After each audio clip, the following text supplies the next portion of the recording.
Hello everyone, in today's video, I'm going to show you how to link Twitch TV to Activision account. First, open your browser and go to the Activision official website.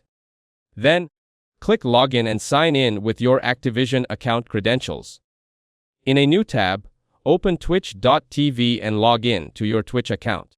Keep both accounts open and verified in the same browser. On the Activision site, go to Profile Settings.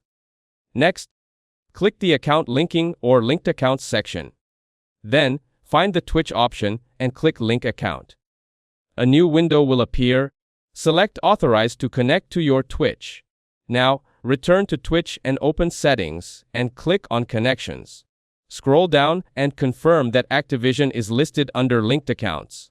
Then, go to an official Call of Duty stream or Activision Drops event. Finally, watch the stream to start earning loot drops on your linked account. That's it. Thanks for watching. Don't forget to like and subscribe for more videos.